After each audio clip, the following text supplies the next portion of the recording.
Pay close attention. What you're about to see is Bible prophecy being fulfilled.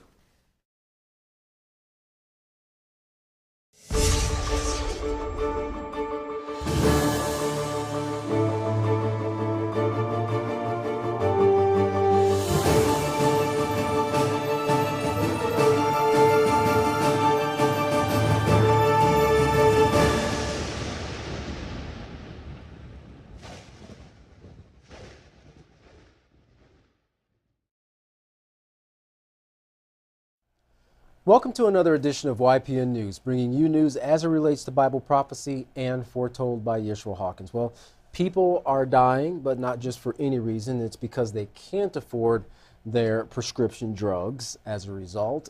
Nations are in trade wars. And of course, we're going to talk a little bit about the sexual abuse in the Catholic Church and what the Vatican's thoughts are regarding the matter in this latest report that uncovers the facts that a lot of these abuse cases have been deliberately covered up. First, we're going to start off with a young man named Alex Smith. He was a 26-year-old man who died because he couldn't afford the $1,300 a month cost to purchase the insulin to control his diabetes.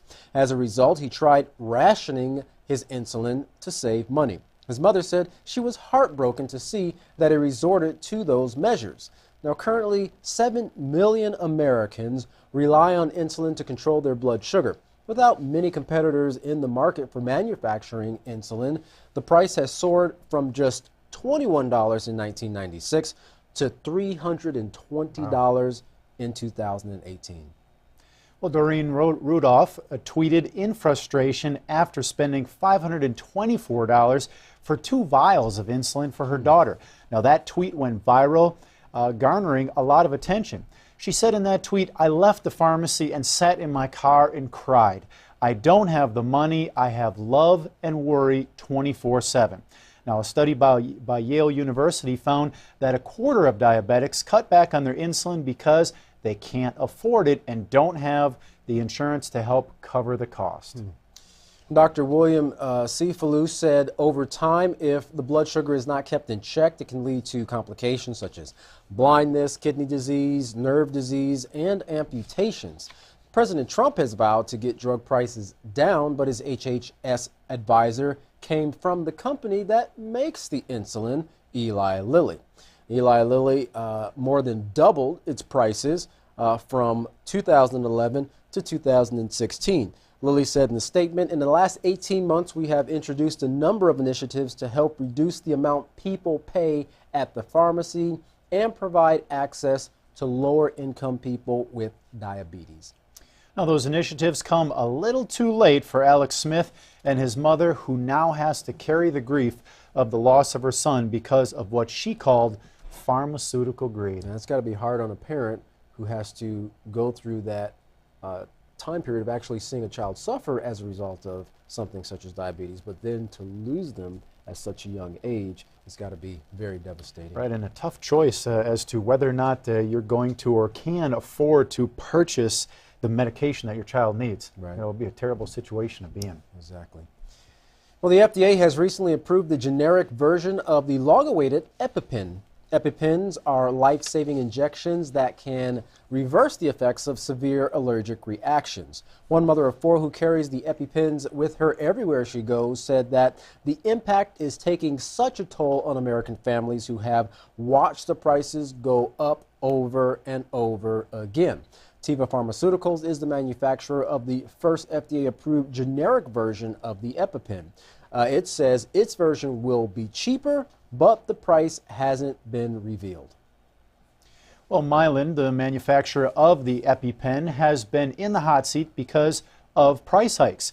Now, the price has gone from $100 to $600, then reduced to $300 after the public was basically had an outcry, angered over the ridiculous price hike. Now, CEO of Mylan, Ms. Bresch, was questioned before Congress about the price inflation. She said how the price cut for the drug, which went from $600 to $300, was unprecedented, while one of the members of Congress said that it was unprecedented to raise the price over $500, clearly frustrated with the current price gouging of the drug. Yeah, I can only imagine. Well, the war on Syria, waged by the U.S. and its allies, failed to accomplish its goal of ousting Bushar Al Assad. But it did cost the U.S. taxpayers $388 billion. Figures could, of course, rise as military operations are still underway to liberate certain areas. Now, Idlib is likely to be next on the list for one of those areas to be liberated. Michael Maloof said that it'll take a hefty investment, but the question is, where is that investment going to come from? He said the UN doesn't have any money. They can't even take care of the refugees and half the population that has fled Syria because of the war. And of course, those same people are actually going to need some place to come back to after things settle down. Right. Well, that amount, $400 billion, is about 17 times more than Syria's GDP was in 2016. Now, sanctions, market disruptions, and depreciation of Syria's currency has made the country's economy decline by over 70% since 2010, just before the war started. Bushar Al Assad said that restoring infrastructure would take 10 to 15 years and that Russian and Chinese companies would be prioritized in the reconstruction contracts, while Western companies like the U.S. are out of the question. Oh, I can only imagine a country that went there and helped destroy it, your right. nation.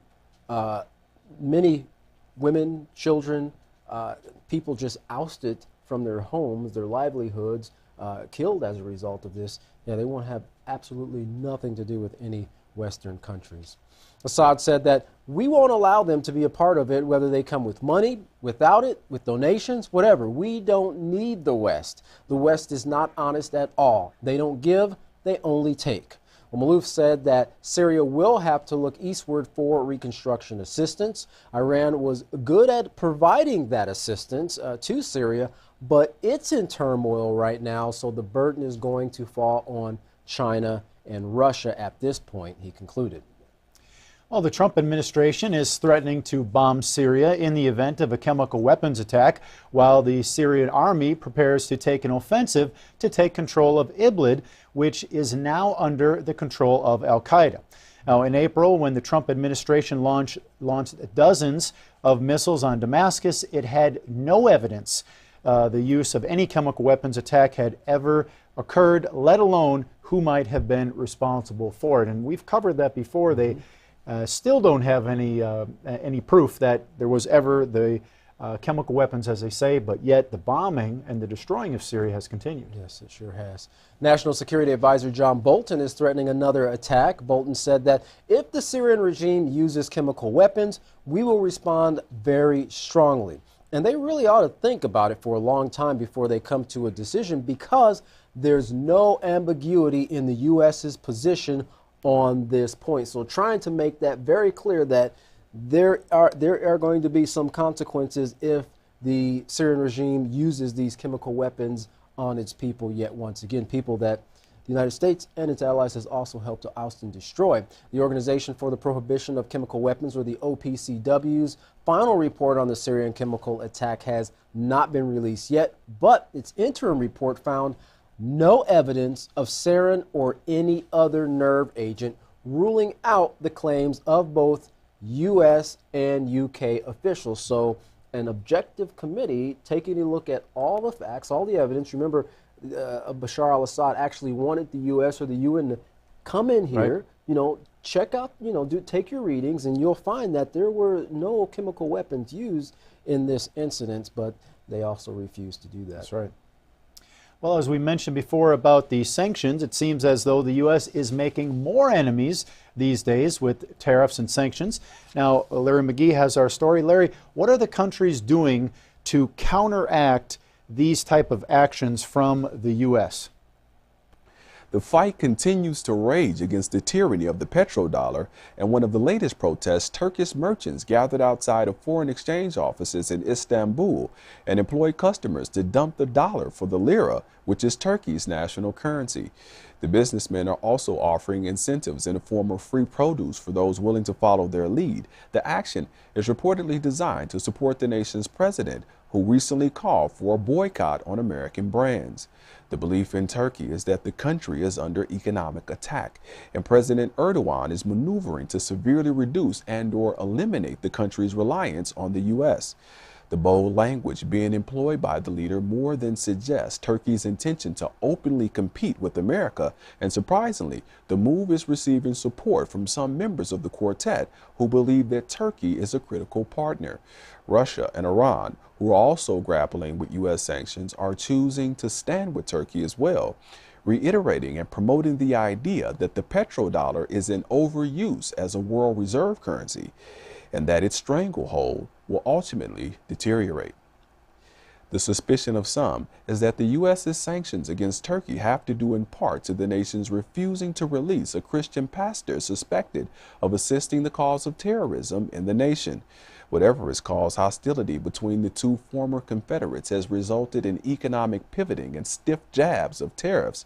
Those who believe the American religious leader's circumstances to be at the heart of the conflict had questions for the State Department recently as to whether or not the current administration viewed the whole ordeal as worth the trouble it's caused. The department's representative on hand, Heather Nauert, was quickly on the defensive and turned the tables on journalists to imply wrongdoing for posing questions that sought an explanation concerning America's response. Despite the State Department's claims that the current sanctions and the Christian leader's captivity are unrelated, many people are still not buying it, with President Erdogan stating that the move is an effort to force Turkey to surrender in every field, from finance to politics.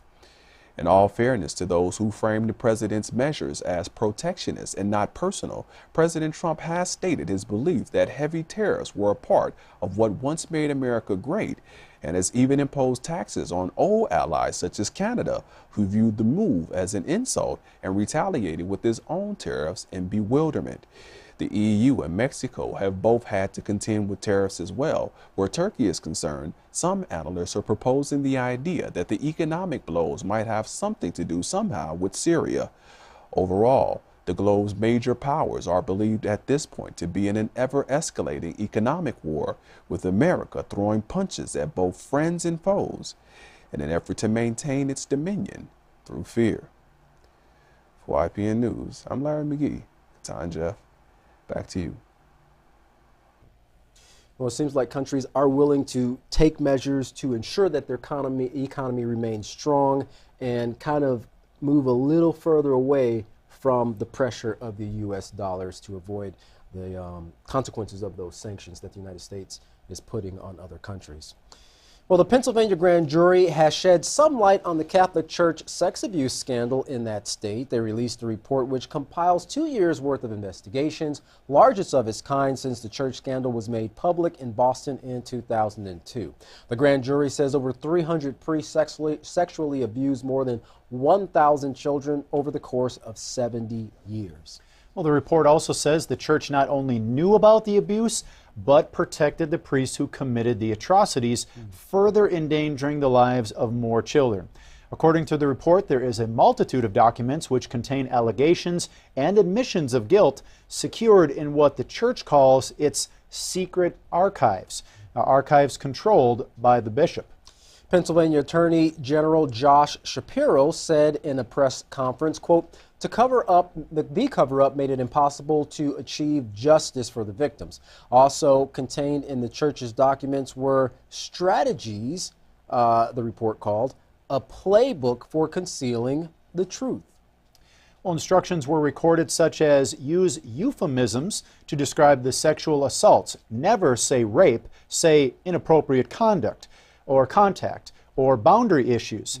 Even if a priest is raping children, keep priest housing and living expenses. And above all else, do not tell police. Handle in-house like a personal matter. Wow. And really with those kind of statements, it's going to be very difficult to say, for the Catholic Church to say they were not trying to cover it up, if that's the instructions that they have in their own documents. Yeah, and I know with the release of this information, there's a lot of Catholics right now that are saying, you know, we don't think we can trust you, and, you know, this organization doesn't really have a moral leg to stand on when these things come to light.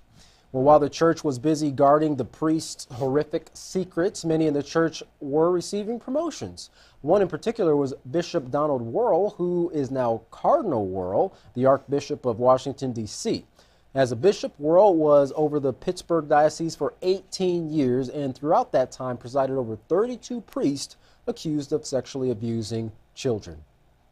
Well, the Cardinal sat down for an interview with CBS Evening News before the report was released, telling them, "During my tenure, we acted very appropriately," he said, "with many times removal from the ministry totally and completely," unquote. Well, however, the grand jury report says in 1991, Worrell reassigned Ernest Paoni to the Reno Diocese in Las Vegas. He also returned George Zerwas to the ministry in 1995. Zerwas was a member of a known pedophile ring. When asked if there was any truth to the accusations by victims in Pennsylvania, that Cardinal Worrell was conspiring to cover up the abuse, Worrell told CBS, "I would have to say that's totally false." After the report was released, Cardinal Worrell said he stood by his interview. Well, for a while, the Vatican had no comment concerning the Pennsylvania grand jury investigation about its Catholic priests. Now, the report indicated the Vatican was also involved in the cover-up, but the silence has been broken by Greg Burke, a Vatican spokesman. Now, Burke read this statement. He said, "There are two words that can express the feelings faced with these horrible crimes: shame and sorrow.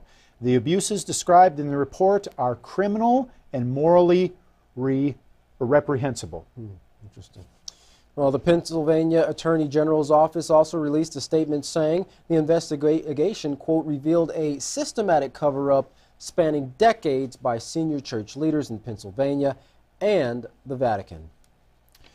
Burke continued with the statement, "Victims should know that the Pope is on their side. Those who have suffered are on his priority. But victims do not think the Vatican or the Pope are on their side." Sean Daugherty helped launch the investigation, and at only 10 years old, his family priest began sexually abusing him. Daugherty told CBS News the Pope has never been on his side. He said the reaction by victims to the Vatican statement is one of rage, anger, and disgust. While victims are outraged, Pope Francis asked for prayers as he prepares to travel to Ireland this weekend, a visit to the largely Catholic country and one that hasn't been made in almost 40 years. The Pope is planning to attend an international Catholic gathering there. Well, upon his arrival, Pope Francis is scheduled to stop at St. Mary's Pro Cathedral in Dublin. Now, there he will kneel down and pray before a candle that has been lit since 2011 in honor of the church's sexually abused victims. But due to the release of the Pennsylvania report, 2 U.S. cardinals have canceled their trip to Ireland. One cardinal who will be at the Pope's gathering there is Cardinal Blas Suppic. In an interview with CBS News, he says this is a pivotal moment for the Pope and the Catholic Church. He said, "There's a dysfunction in the family, and we have to address it." Well, Sister Liz Murphy, head of the largest religious organization in Ireland, interviewed along with the Cardinal, says it's really a dark time for the Catholic Church. Both Cardinal Suppic and Sister Murphy are hoping the Pope can make things right and lead the Church on a new course in light of the grand jury's report, now which Suppic refers to as a catalog of horrors. Well, contained in the report is a section which describes a gang of priests who gave gold crucifixes to their victims. To the children, it was presented as a gift, but to the priest, it marked their victims so they could be easily identified as easier targets since they had been desensitized to the abuse. Sister Murphy believes the Catholic Church's problems do not stem from the diocese themselves, but start at the highest institutional levels, spiraling down. She said, "It is a very male, masculine, institutional, top-down, dictatorial body." Now, she questions why would anyone, especially women, want to see the church as it is, collapse. But Archbishop Suppic said a total restructuring of the church would create anarchy. Well, after the Pennsylvania report was released, this German study we're about to show you was put out by Rome Reports, which shows a very small percentage of child sex offenders were found to be Catholic priests. The study suggests priests are not the main problem, while sexual abuse is much more often taking place within the family unit. However, there seems to be no remorse or regret on behalf of the church and its priests who actually lead the people by teaching these practices. Let's take a look at the video.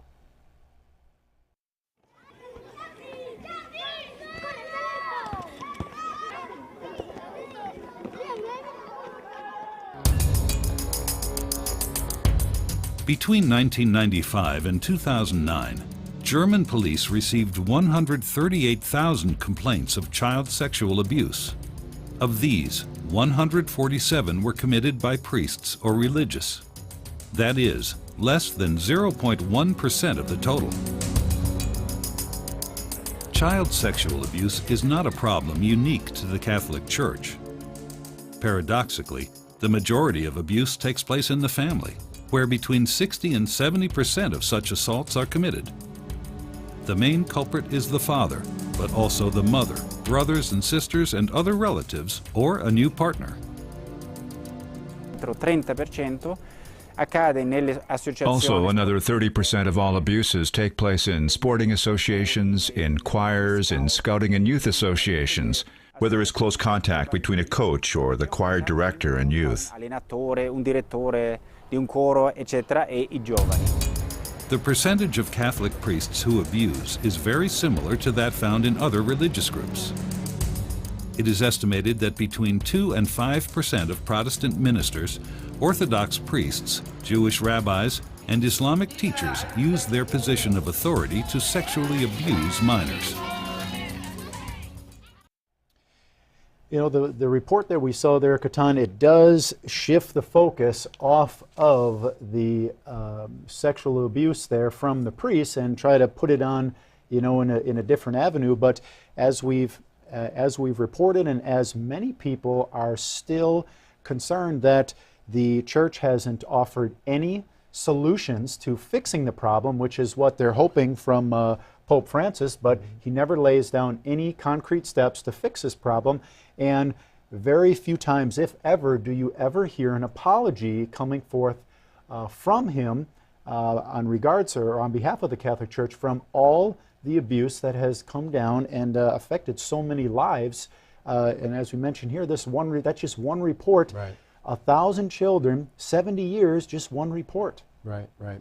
And that doesn't take into account what's taken place in other countries where there are dioceses and children who are directly involved with those priests in those areas. And like the sister mentioned, you know, the Catholic Church is in a very dark time period, and I don't know if the Pope feels praying before a candle will shed some light, but there is in fact a way to find light to these answers, and that's by, according to Israel Hawkins, getting back to the laws, the teachings that are actually found within the Holy Scriptures. And from there, we can start teaching people to recognize moral and immoral behavior and start not only making better choices, but teaching people how to make those choices themselves. And that's really the shift that we see today, is people are looking to find those answers, because as we see, and as you can, we could report on the next time with the Pope's trip to Ireland, you can see